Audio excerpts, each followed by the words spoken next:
On vous parle maintenant du regroupement des travailleurs autonomes du Haut-Richelieu avec d'abord son nouveau président Luc Veillette. Bonsoir et bienvenue. Bonsoir, Eric. De même que M. Jean-Claude Lefebvre, qui est maintenant responsable des relations publiques au sein de l'organisme. Bonsoir et bienvenue. Bonsoir, Eric. Bon, tout récemment, vous aviez un événement important qu'on a parlé ici même à quelques occasions, qui était le premier salon du travailleur autonome du Haut-Richelieu. Donc, c'est une première édition. Ça s'est tenu il y a quelques jours à l'hôtel Relais-Gouverneur. Donc, quel est le bilan que vous tracez de cet événement? C'est une première, et pour une première, je pense qu'on a raison d'être satisfait. Il y a eu 34 exposants, 25 conférenciers, et on a eu près de 500 visiteurs.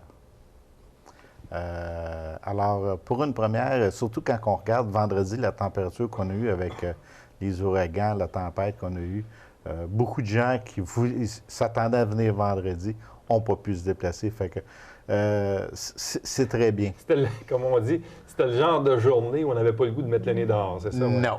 C'est le genre de journée que tu as hâte de t'en aller chez vous. Oui. C'est ça. J'ai vu des gens, juste le fait de partir de l'auto, rentrer à l'hôtel, ils étaient trempés à la vête. OK. Donc Ça dégoûtait, c'était pas drôle. Mais ce qui était aussi très intéressant, c'est qu'il y a eu beaucoup de camaraderie, beaucoup d'échanges qui s'est fait entre les exposants. Et sur 34 exposants, il y en a déjà 26 qui sont prêts à revenir l'année prochaine. OK. Donc comment je dirais, le sentiment global des gens qui étaient sur le terrain au cours du salon, c'est de se dire, c'est un premier événement. Bon, c'est sûr qu'on aurait toujours souhaité avoir plus de monde, mais ça, c'est comme dans tout événement. Mais la base est là. Oui. La base est là pour répéter l'événement. La base est là. Et aussi, il faut se souvenir, c'est qu'on a parti ce projet-là au mois de mars cette année. Ouais. Alors là, on a eu notre Assemblée générale annuelle ce matin. Le Réseau des femmes d'action a leur Assemblée générale annuelle le 9 novembre. Et dans les semaines qui vont suivre, on va former un nouveau comité pour le salon. Et on va déjà plancher sur l'édition 2011 pour déjà prendre ce qu'on a fait de bon, corriger ce qui a amélioré, et puis aller chercher le plus de gens possible, puis continuer à en parler, que les gens ne se sentent pas c'est juste un coup de vent. C'est quelque chose qu'on fait pour les travailleurs autonomes. On veut que les gens connaissent qui nous sommes, puis les services qu'on a à leur offrir, et puis qu'il y a beaucoup de gens dans le coin. M. Lefebvre, quel était votre sentiment sur le terrain même du salon? Évidemment, moi, j'ai aimé beaucoup la chimie qui s'est dégagée, tant vis-à-vis des autres exposants que vis-à-vis de la clientèle. Bon, c'est certain qu'on avait le temps de parler au monde, on avait le temps d'échanger, puis c'était réellement une belle expérience. Puis d'ailleurs, dans notre cas, il y a beaucoup de retombées qui se sont fait sentir de tout ça. Ça fait que c'est très enrichissant, très intéressant. Bon, le public, là, les 500 personnes qui ont franchi les tourniquets, c'est des gens qui venaient d'où? Est-ce que c'est des gens qui s'étaient procuré un coupon parce qu'on leur avait donné, parce que les travailleurs autonomes en distribuaient dans les semaines précédentes? Bref, quel est le profil du public qui s'est présenté à vous? C'est difficile d'identifier le profil ou leur provenance. Ce qu'on peut dire, c'est qu'il y a eu 5000 billets qui ont été imprimés, qui ont été distribués par les exposants. La majeure partie des gens avaient des billets qui arrivaient des exposants. Il y a des gens qui arrivaient de la ville, il y a des gens qui sont venus de Sorel pour venir voir ça, que j'ai pu rencontrer. Mais il y a aussi des gens qui ont pris les coupons d'un journaux, qui l'ont pris sur le site Web. Alors, les médias ont fait beaucoup aussi pour le faire connaître, puis rappeler aux gens, « Hey, c'est aujourd'hui que ça se passe. » Fait que ça a été bien. Et les gens qui sont venus, auxquels j'ai eu la chance de parler, étaient très heureux de voir ce qu'ils ont rencontré, de faire le tour, puis de voir les gens, puis de voir les services, puis les quelques conférences qu'on pu assister. Oui. M. Lefebvre, vous avez parlé tantôt de camaraderie. En quoi c'est important pour des travailleurs autonomes de se réunir, de se côtoyer, de se donner un coup de pouce, de se motiver? En fait, le travailleur autonome, ça le dit, les gens ont tendance à être, ou en fait, c'est que de par sa nature, les gens travaillent seuls dans bien des cas. Évidemment, le fait d'avoir un même objectif, et il n'y avait pas du tout de compétition, même si, bon, j'avais même d'autres producteurs de chocolat qui étaient à l'exposition, mais c'était pas cette visée-là. C'était évidemment le fait qu'on avait un objectif commun, qui était évidemment de rencontrer des gens, puis de bâtir quelque chose. Bon. Parce que dans le modèle que vous avez adopté au cours du salon, il y avait, comme on dit, les exposants, et presque chaque exposant avait comme sa conférence à lui, son droit de parole pour se faire connaître. C'est ça. C'est qu'on a offert à tous les exposants l'opportunité de faire une conférence, de faire connaître leurs services, leurs produits. C'est quoi qui les démarque? Mais c'était pas juste c'est quoi leur passion. Parce qu'un travailleur autonome, il faut que ça soit passionné. T'en es un travailleur autonome, tu travailles à la pige. Si tu n'es pas passionné, tu ne passes pas au travail. Alors, c'était faire connaître leur passion. Pourquoi ils font ça? C'est quoi qui fait qu'ils se lèvent le matin et qu'ils disent « Oh yeah, il faut que je fasse ça. Je vais rencontrer des gens. Il faut que je prépare ça pour d'autres gens. Il faut que je contacte... » C'est ça, un travailleur autonome. Il n'y a pas de pause, hein? C'est un perpétuel combat matin après matin. Non, même Marcel Leboeuf nous le comptait. Marcel Leboeuf nous disait, ça fait 33 ans qu'il fait ce métier-là. Puis il dit, je finis Virginie cette année, puis la semaine d'ensuite, je vais aller cogner dans les portes parce que si je veux travailler sans ça, j'en ai plus. En fait, c'est pas un combat, c'est une occupation. C'est se tenir occupé.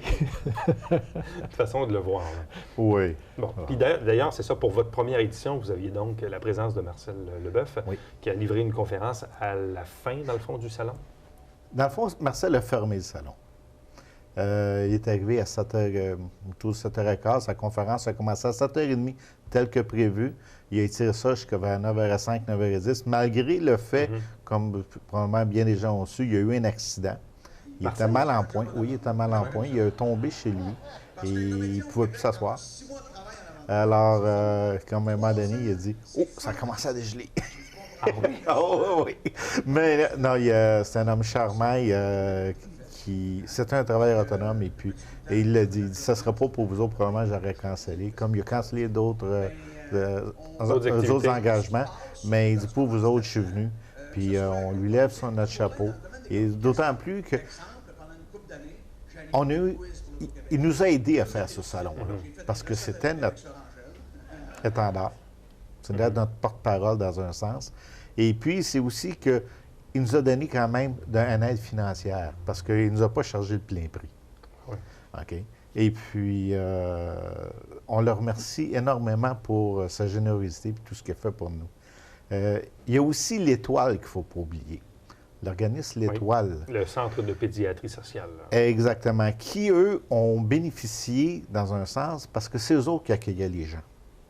Et j'ai parlé cet après-midi avec les responsables de l'Étoile et m'ont confirmé qu'ils ont collecté 327,10 $ pour être exact, à la porte d'entrée que les gens leur ont donné. Alors, on l'avait dit, le regroupement, le salon des travailleurs autonomes, c'est pas à but lucratif, c'est pour faire connaître les gens et supporter un organisme caritatif, dont l'Étoile.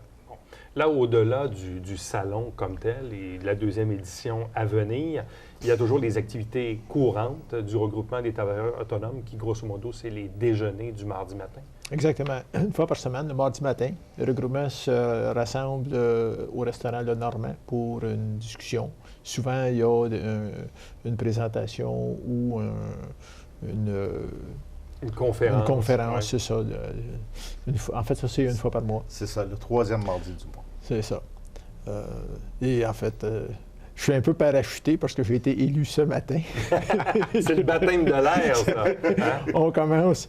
Et évidemment, c'est une activité que je trouve très intéressante parce que c'est un peu un mouvement qui est en développement. Et de plus en plus, on rencontre des gens très forts. Prenons votre propre exemple. Bon, vous êtes dans le domaine des affaires depuis quelques années maintenant avec le domaine des petits fruits. Exactement. Aux limites là, de Saint-Athanas et de Saint-Grégoire, dans le Rankin. C'est ça. Qu'est-ce qui fait vous-même que vous avez adhéré au regroupement? Ça fait combien de temps que vous y êtes? En fait, moi, je suis propriétaire du domaine depuis 1 an et demi. C'est ça. Et à un moment donné, j'ai rencontré Luc et il m'avait invité à aller faire un tour. Bon, évidemment, nous, on est peut-être moins seul, parce qu'avec toute l'activité qui se passe chez nous, mais le fait d'avoir quand même d'autres gens et d'autres services à proximité dans un secteur, parce qu'on a tendance à vouloir encourager beaucoup chez nous les producteurs locaux. Et évidemment, c'était un aspect qui nous intéressait. Puis là, bien, on rencontre toutes sortes de gens qui ont toutes sortes de potentiel tant professionnel que de service. Et c'est de là on s'est joints.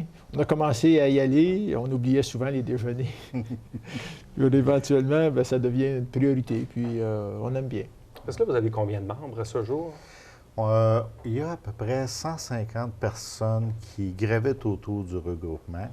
On a fini l'année avec 42 membres actifs en règle. Et ce matin, lors des élections, il y avait déjà 32 membres actifs pour la nouvelle année. C'est 32 personnes qui avaient renouvelé leur membership. Il faut se souvenir que le but du regroupement, c'est toujours pour aider les gens. C'est pas pour faire de l'argent, ça coûte 2 piastres par mois pour être membre. Fait que c'est l'entraide. Et puis, pour supporter un peu ce que Jean-Claude dit, Jean-Claude, peut-être qu'il pourrait nous dire, il y en a qui diraient, mais il fait quoi, là? Pareil comme moi, qu'est-ce que je fais là? Mais c'est l'entraide, c'est le partage. C'est de pouvoir partager puis d'aider. Puis on a des expériences qu'on est capable de partager avec les autres puis qu'on est en mesure de pouvoir les aider. Parce que, proprement dit, est-ce qu'on sait combien il y a de travailleurs autonomes sur un territoire comme celui de Saint-Jean? Sur celui de Saint-Jean, je ne pourrais pas te dire exactement, mais je peux te dire qu'au dernier recensement pour la Montérégie, 30 des payeurs de taxes sont travailleurs autonomes. On peut facilement déduire que Saint-Jean a la même chose. Si on dit qu'on a 100 000 de population pour Saint-Jean, on parle de 30 000 travailleurs autonomes juste pour la ville de Saint-Jean. Si on prend la grande région, qu'on est rendu, je pense, à 160 000, mais tu as 50 000 travailleurs autonomes dans la région. Des gens qui sont isolés, qui sont face à eux-mêmes, qui font face à des problèmes ou des situations, puis sont en désarroi. Quand on regarde dans notre regroupement, on a même des avocats qui sont partis de notre groupe. Qui sont eux aussi des travailleurs autonomes. Exactement. Et voilà. Bien, à vous deux, merci beaucoup. Donc, bonne continuation à votre regroupement et à ce deuxième futur salon qui va se tenir dans un an, je présume. Au plaisir de te voir. Merci. Merci, Eric.